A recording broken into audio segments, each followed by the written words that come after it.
What's going on, guys? This is how I was able to make $2,200 today trading euro. Let's get right into it. So the first thing I did was start on the daily time frame, and this is where I derived my bias from, and this is how price was looking before I got to the charts.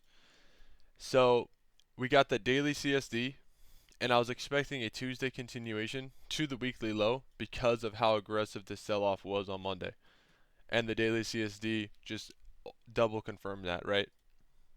So from the daily, I went to the 4 hour.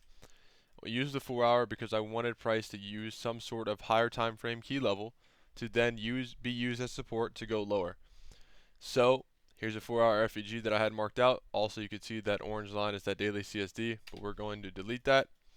And I had my 4 hour for value gap marked out, and you guys can see the new day open 18 opens higher. That's exactly how you want a bearish candle to be forming. So from that point on, I went to the hourly, and this is what I saw: a short-term high getting ran out, and now I was waiting for a hourly CSD to confirm that now this high should be protected because of the SMT with the British pound. So you guys can see here's the high that was created at 19. Here's the high that was created at 21. So you guys can see the clear SMT between these two indices, and price ends up going lower, confirming this high as a protected swing because of the hourly change in the state of delivery. After tapping into the 4 hour FEG, after running out the short-term hourly swing high, after creating a SMT with the British pound.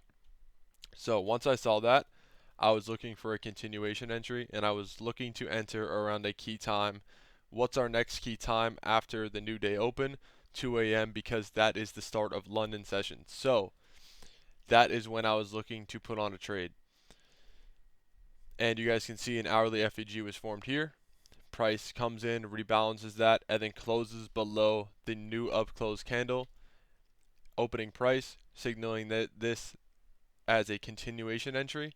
And that is where I took my long position on the closure of this candle. I got filled right here at 155. Stop loss was at the swing high. That is the invalidation point.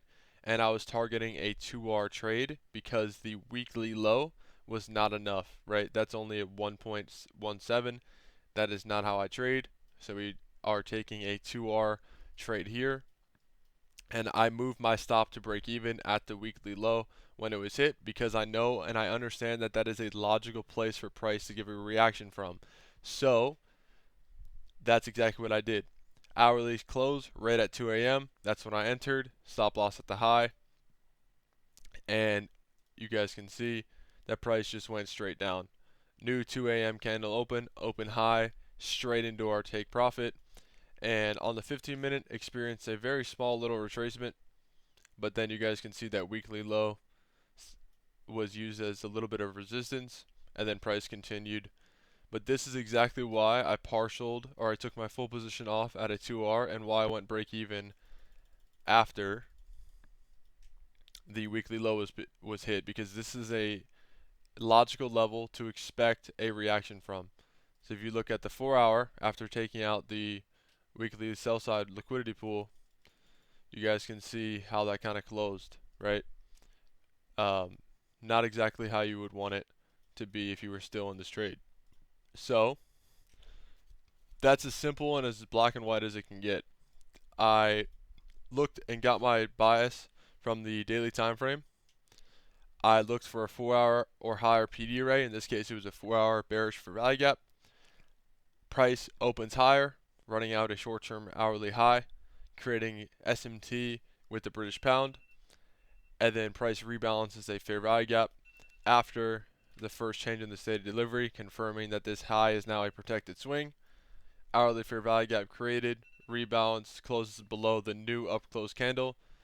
Signature classic continuation entry. That is where I entered.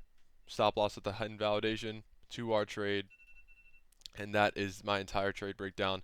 This is how I was able to make $2,200 between 4 different accounts. Here's the proof. Here is what I just showed you guys, why I executed. Here's the executions. You guys can see 206 times 2 XFAs, and then 881 on my two Tradeify accounts. But I hope you guys enjoyed this video, and I'll see you in the next one.